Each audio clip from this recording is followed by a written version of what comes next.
esperan su siembra, vasos de barro que acercan su gloria, pero somos su pueblo, sacerdocio real, revestidos en su poder y amor,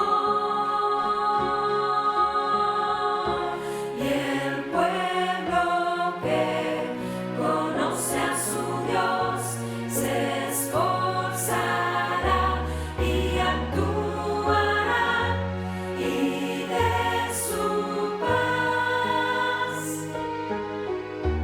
recibirá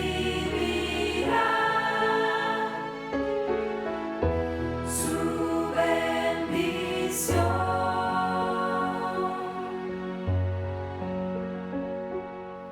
Manos abiertas.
Estimados hermanos en Cristo, el tema de hoy es lo que decimos y hacemos sobre la salvación.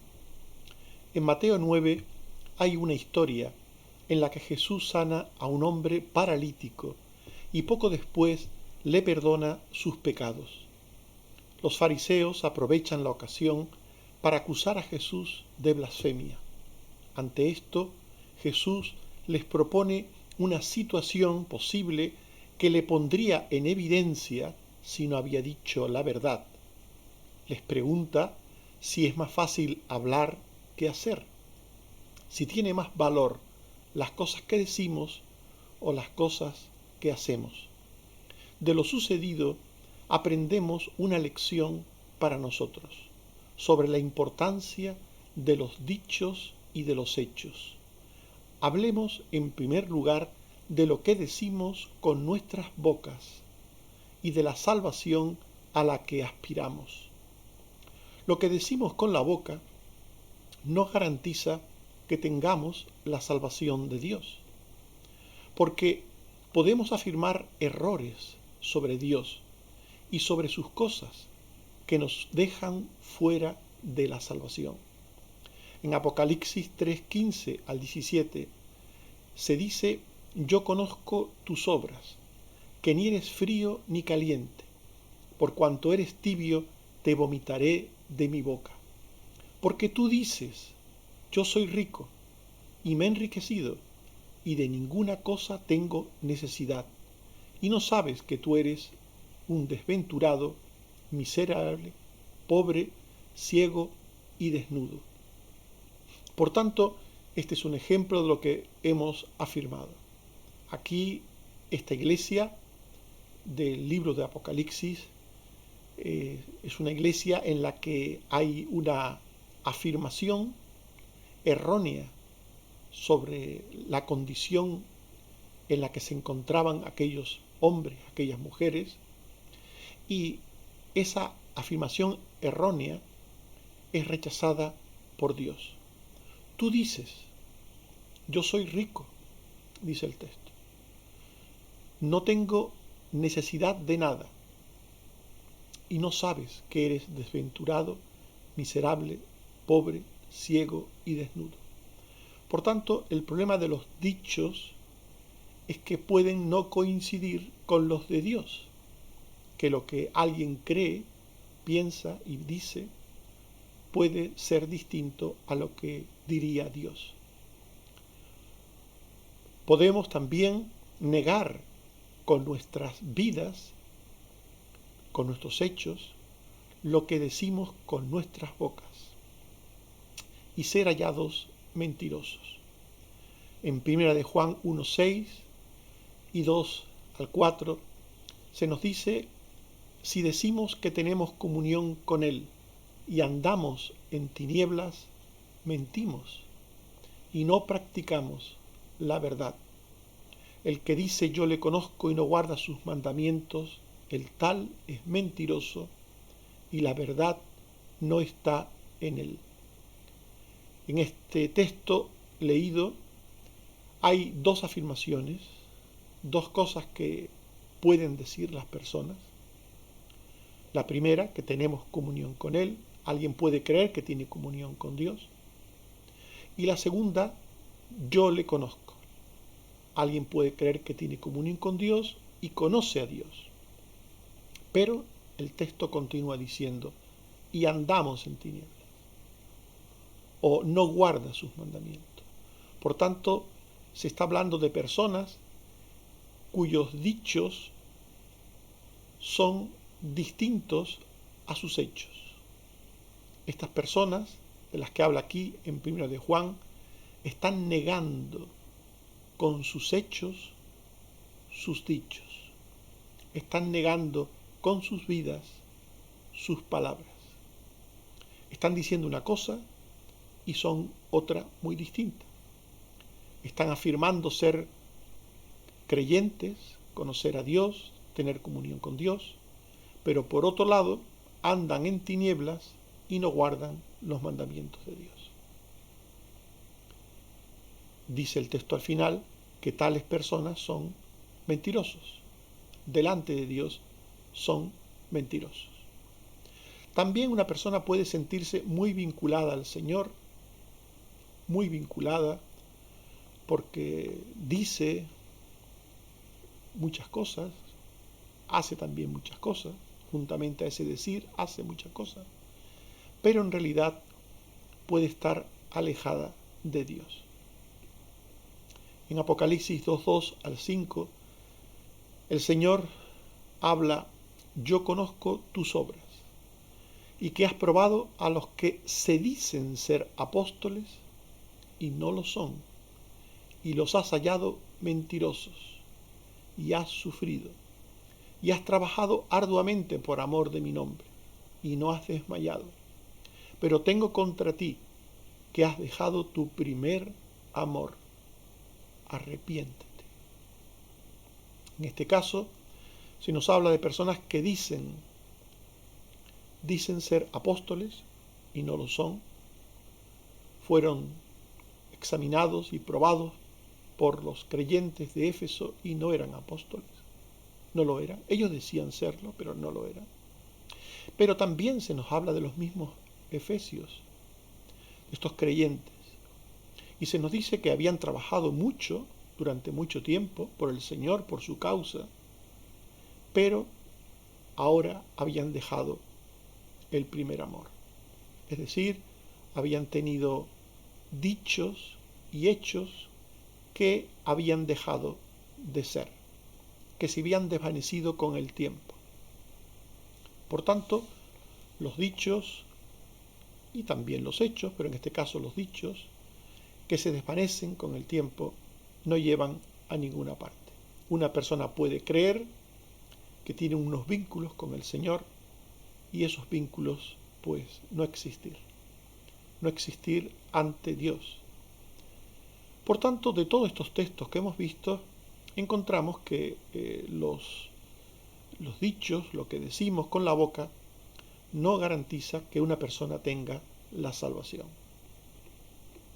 Sin embargo, a pesar de lo que hemos afirmado, tenemos que decir que esto no significa que el hablar o el decir no sea importante para Dios. El hablar o el decir hemos visto que puede ser falso, que puede parecer una cosa y ser otra.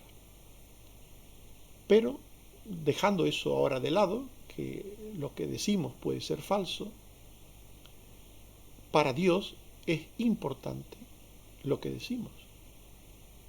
Es importante y tanto que es fundamental en la salvación. La salvación se produce a través de lo que decimos en primera instancia con nuestras bocas. La persona y obra de Jesús exige que tomemos una posición de fe ante Dios, ante la Iglesia. Las personas deben tomar una posición de fe ante Dios y ante su pueblo. Y esa posición de fe se expresa con la boca. En Juan 11, 25 al 27, le dijo Jesús: yo soy la resurrección y la vida. El que cree en mí, aunque esté muerto, vivirá. Y todo aquel que vive y cree en mí, no morirá eternamente. ¿Crees esto?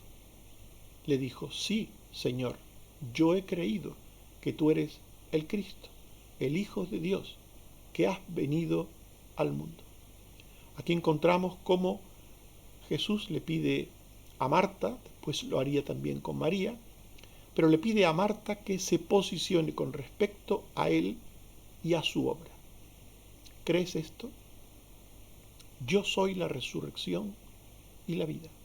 ¿Crees esto? Y este es el acto fundamental, primero y fundamental en la vida de un cristiano. El acto de fe que se expresa con la boca. ¿Crees esto?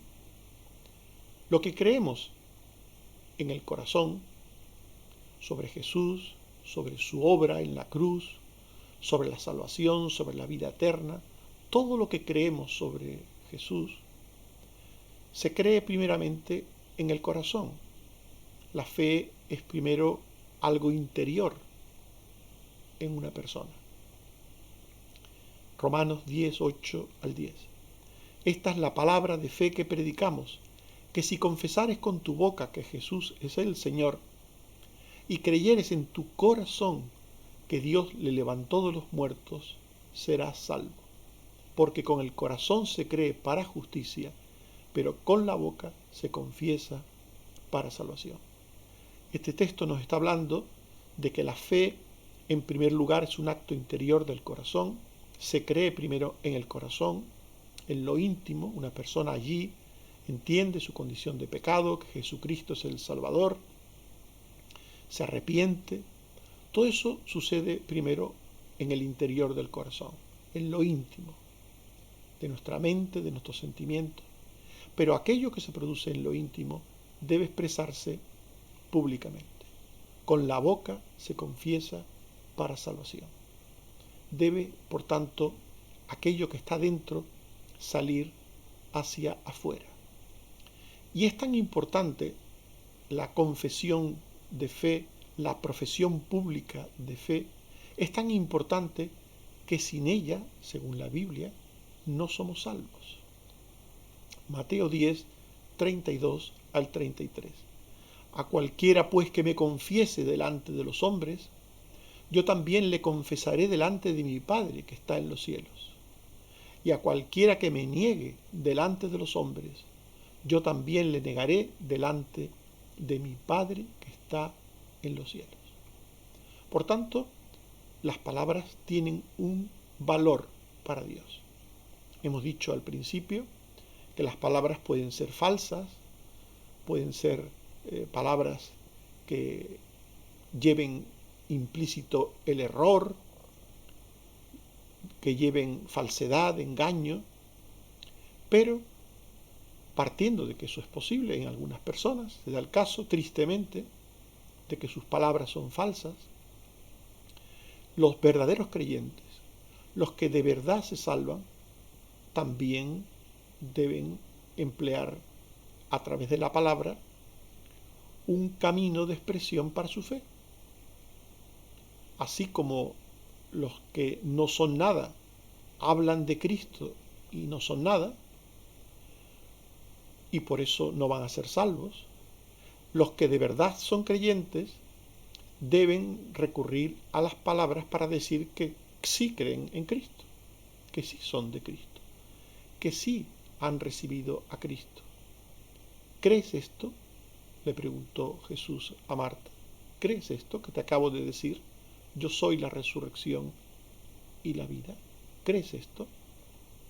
Por tanto, las palabras no siempre son una evidencia de que alguien tiene la salvación, pero los que tienen la salvación, a través de la palabra, expresan que tienen esa salvación. Esto es muy importante. No todo el que dice Señor, Señor, entrará en el reino de los cielos, pero el que entra en el reino de los cielos ha dicho Señor, Señor. Por tanto, las palabras tienen un valor, los dichos tienen un valor. Lo que hacemos con nuestros hechos y la salvación que decimos tener también es muy importante ante Dios. Si los dichos de nuestra boca son importantes, también lo son nuestros hechos, los hechos de nuestra vida. Los hechos de un creyente no pueden, evidentemente, contradecir lo que éste dice con su boca. No puede contradecirlo. Quien dice estar en luz no puede aborrecer a su hermano, según la Biblia. Porque si lo hace, pone en tela de juicio que está en luz. En 1 Juan 2, 9 al 11, se dice, el que dice que está en la luz y aborrece a su hermano, está todavía en tinieblas. El que ama a su hermano permanece en la luz, y en él no hay tropiezo. Pero el que aborrece a su hermano está en tinieblas, y anda en tinieblas. Según estas palabras del apóstol Juan, se nos está diciendo que debe haber una correspondencia entre lo que se dice y lo que se hace. De tal manera tiene que haber una correspondencia que no puede ser que los hechos contradigan a las palabras. Si alguien dice que está en luz, muy bien. Si alguien dice que está en luz, pues si lo dice, pues estará en luz. Pero, ¿qué pasa si esa persona que dice que está en luz muestra por sus obras que está en tinieblas? Y muestra que está en tinieblas porque aborrece, porque odia, porque tiene rencor. ¿Qué dice eso? Si alguien dice que está en luz, pero su conducta es de tinieblas, pues según Juan, lo que dice es que esa persona está en tinieblas. Porque la conducta, los hechos, son la evidencia de lo que hay en el interior. Por mucho que una persona diga algo, es la conducta lo que indica la veracidad de lo que hay en el interior. Quien dice tener temor de Dios, quien dice amar a Dios, quien dice amar al hermano, pues tiene que ser consecuente con ello. Porque quien dice, por ejemplo, amar al hermano e ignora su necesidad, la necesidad del hermano, pues pone en duda que ama de verdad. En 1 Juan 3, 17 al 18 se dice, el que tiene bienes de este mundo y ve a su hermano tener necesidad y cierra contra él su corazón, ¿cómo mora el amor de Dios en él? Hijitos míos, no amemos de palabra ni de lengua, sino de hecho y en verdad. De nuevo, se nos está llamando a ser consecuentes. Es decir, que lo que decimos está muy bien, siempre y cuando lo que decimos sea también lo que vivamos, lo que hagamos. El que dice que ama, tiene que amar. El que dice que ama al hermano, que ama a Dios, pues tiene que amar. Y tiene que amar de hecho y en verdad, no meramente de palabra. Y es que los hechos de un creyente hablan más fuerte que los dichos de su boca. Los hechos, la vida, habla mucho más fuerte que las palabras que podamos decir con nuestras bocas. Hasta el punto de que podemos ser juzgados como mentirosos o veraces por nuestros hechos. En 1 de Juan 2:4 al 5 se dice lo siguiente: el que dice yo le conozco y no guarda sus mandamientos, el tal es mentiroso. Mirad qué claro para Juan. Si alguien dice una cosa y hace otra, es mentiroso. El que dice yo le conozco y no guarda su mandamiento es sencillamente mentiroso. Y la verdad no está en él. Pero el que guarda su palabra, aquí están los hechos, en este verdaderamente el amor de Dios se ha perfeccionado. Por esto sabemos que estamos en él. Podemos saber que una persona ama a Dios, que ama al hermano, porque guarda los mandamientos. Cuando veamos a una persona guardando los mandamientos, obedeciendo los mandamientos de Dios, esa persona ama a Dios. Esa persona ama al hermano, aunque no lo diga con la boca. Una persona puede ser que no diga con la boca las cosas, pero la esté diciendo con sus hechos. De hecho, hay personas que tienen mejores hechos en su vida que dichos en su boca. Hay un pasaje en la Biblia muy interesante en el que Jesús dijo lo siguiente. ¿Qué os parece? Mateo 21, 28 al 31. ¿Qué os parece? Un hombre tenía 2 hijos, y acercándose al primero le dijo: Hijo, ve hoy a trabajar en mi viña. Respondiendo él dijo: No quiero. Pero después, arrepentido, fue. Y acercándose al otro le dijo de la misma manera. Y respondiendo él dijo: Sí, Señor, voy. Y no fue. ¿Cuál de los 2 hizo la voluntad de su padre? Dijeron ellos: el primero. En este pasaje se nos habla de 2 tipos de personas. Una que parece rechazar las cosas de Dios, parece rechazar la palabra de Dios, sus enseñanzas, sus mandamientos, y otro que parece aceptarlo todo.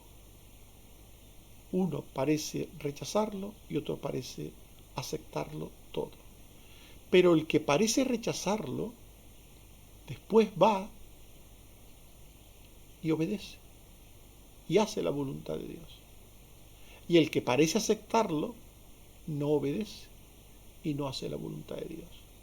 La pregunta es: ¿quién hizo la voluntad de Dios? Y la respuesta es: aquel que con sus hechos obedeció, aquel que con sus hechos amó al Padre, hizo su voluntad, hizo lo que él quería. Este es quien hizo la voluntad de Dios. Por tanto, los hechos no solo hablan más fuerte que las palabras, sino que a veces los hechos pueden hablar incluso por encima de las palabras. Pueden ser tan poderosos los hechos que los mismos hechos en sí mismos pueden estar diciendo muchísimo, muchísimo de una persona. Los hechos de un verdadero creyente confirman la veracidad de las palabras de su boca.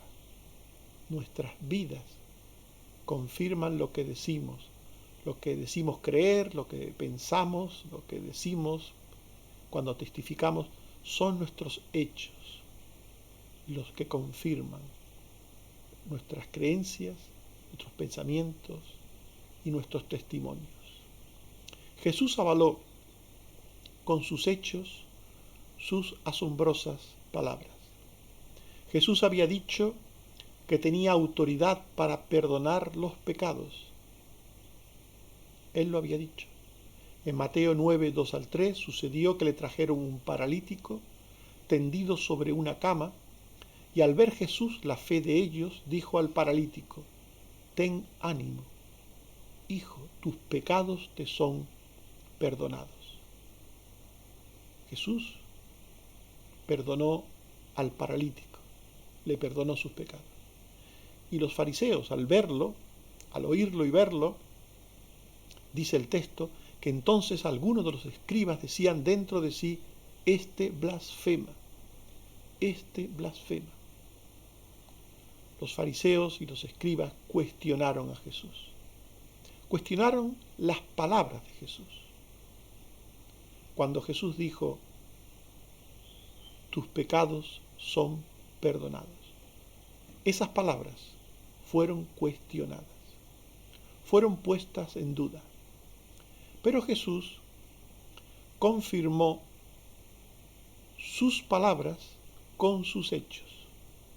Con sus poderosos hechos confirmó que sus palabras eran absolutamente ciertas.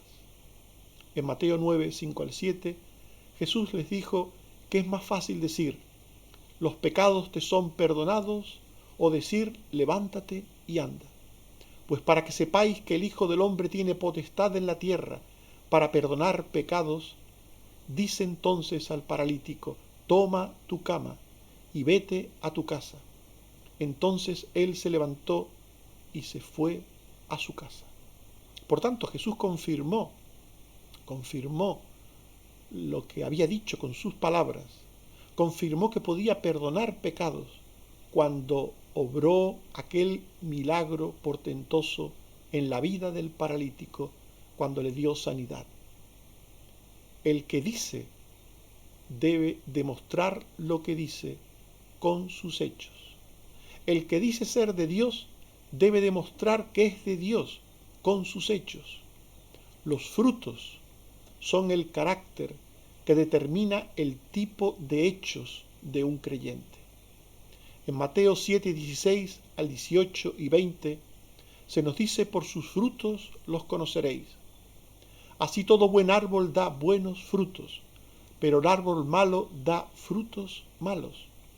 No puede el buen árbol dar malos frutos, ni el árbol malo dar frutos buenos.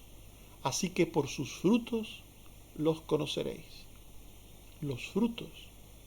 El fruto es la evidencia del árbol. El fruto determina qué tipo de árbol es cada cual. Los frutos de un cristiano son un carácter, el carácter de Cristo, la conducta moral de Cristo. Un cristiano muestra por su carácter que es un hijo de Dios. Un cristiano, aquel que dice que es un cristiano, debe mostrar por su vida que es un hijo de Dios. Los hechos de un creyente le llevan a procurar obrar la voluntad de Dios. En Mateo 7:21, Jesús dijo: no todo el que me dice Señor, Señor, entrará en el reino de los cielos, sino el que hace la voluntad de mi Padre que está en los cielos. Por tanto, no se trata de decir Señor, Señor meramente. Es necesario decir Señor, Señor también. Pero no se trata de decir meramente, sino de decir y hacer al mismo tiempo. Decir y hacer la voluntad de Dios.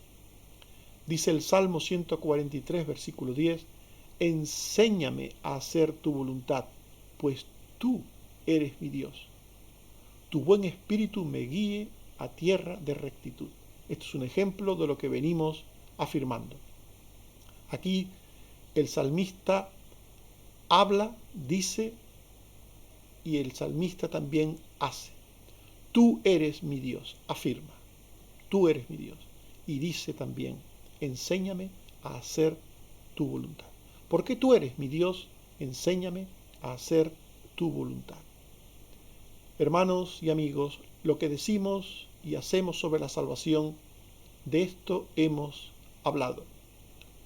Sobre lo que decimos con nuestras bocas y la salvación a la que aspiramos, hemos dicho que lo que decimos con la boca no garantiza que tengamos la salvación, porque podemos afirmar errores, negar nuestros dichos con nuestros hechos y equivocarnos sobre lo que somos. Pero es importante para la salvación que mostremos con nuestras bocas el contenido de fe que hay en nuestros corazones.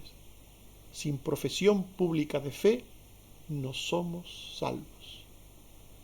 Y hemos dicho también que lo que hacemos con nuestros hechos y la salvación que decimos tener, esto supone que los hechos de un creyente no pueden contradecir lo que dice con su boca.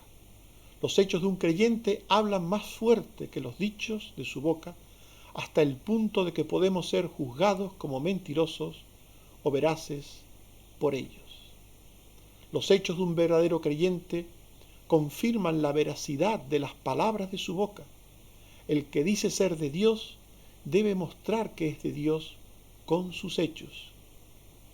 En Santiago 2:14 al 17, el apóstol nos dice: hermanos míos, ¿de qué aprovechará si alguno dice que tiene fe y no tiene obras? ¿Podrá la fe salvarle? Y si un hermano o una hermana están desnudos y tienen necesidad del mantenimiento de cada día, y alguno de vosotros les dice: id en paz, calentaos y saciaos, pero no les dais las cosas que son necesarias para el cuerpo, ¿de qué aprovecha? Así también la fe, si no tiene obras, es muerta en sí misma. Que Dios nos ayude a entender que un creyente dice: Señor, Señor. Que un creyente dice: creo. Que un creyente afirma con su boca lo que hay en su corazón. Pero también que Dios nos ayude a entender que aquel que dice creo y cree en Cristo es también alguien que vive y hace la voluntad de Dios, obedece sus mandamientos, ama al hermano. En definitiva, un creyente es una persona que dice y hace, que tiene dichos y hechos consecuentes. Que Dios nos ayude en su gracia. Amén.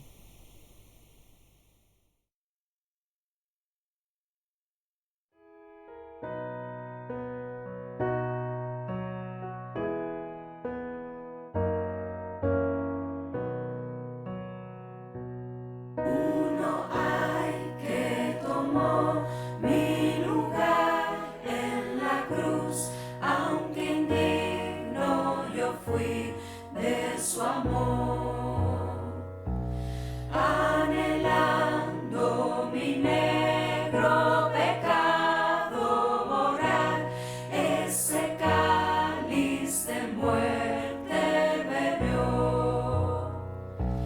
Mi pecado en la cruz fue clavado con él, con que se anheló mi perdón, con que paz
Oremos. Señor, te damos gracias por tu palabra. Gracias porque ella nos llama a creer en tu Hijo, a creer en nuestros corazones, a tener un sentimiento profundo de arrepentimiento, de reconocimiento de lo que somos ante ti, de entender que Cristo murió en la cruz por nuestros pecados y de expresarte todo ello mediante la fe que habla, que confiesa, que dice, manifiesta públicamente lo que está dentro del corazón. Ayúdanos, Señor, a ser creyentes profesantes de su fe. Pero también, Señor, ayúdanos a ser creyentes que hacen lo que dicen, que obran, que dan fruto, que tienen vidas que avalan lo que dicen con sus bocas. Ayúdanos, Señor, a ser personas auténticas, veraces, como hijos tuyos, que decimos y hacemos, que creemos y vivimos. Ayúdanos, Señor. Vivimos en tiempos difíciles, en un mundo de maldad y de engaño, y queremos ser auténticos, puros, queremos ser genuinos, hijos tuyos de verdad, que dicen y hacen. Ayúdanos, Señor. Te damos gracias porque sigues cuidando a nuestra hermana Carmen Rosa y la estás mejorando, Señor, en el hospital. Te pedimos por ella para que le des ánimo, para que fortalezca su fe, para que le des todo lo necesario para superar esta situación. También te suplico por Carmen Teresa y por Jesús, que les ayudes en esto del COVID que han cogido, y por otros, Señor, que pueden estar pasando también en este momento el COVID, entre nuestros hermanos, entre nuestros familiares, entre nuestros seres queridos. Te pedimos, Señor, que tengas misericordia de todos y que nos libres de pasarlo mal, de que sea algo grave. Ayúdanos, Señor, a superarlo de una manera adecuada. Gracias, Señor, también por tu protección, por tus cuidados, por tu provisión de tantas cosas. Bendito seas, Señor. Gloria a tu nombre por lo que eres, por lo que haces entre nosotros, Señor, dándonos, ayudándonos, guiándonos. Bendito seas. Protege, Señor, a los sanitarios, protege a los expuestos por razón de su trabajo, al público. Protege, Señor, a todos y cada uno de tus hijos. Y también protege tu casa de contagios, el lugar donde nos reunimos, Señor, de contagios, y ayúdanos, Señor, a darte culto y honra cada día de santa convocación. Bendito seas, oh Padre, por Jesucristo tu Hijo. Amén. Que el Señor nos bendiga a todos. Amén.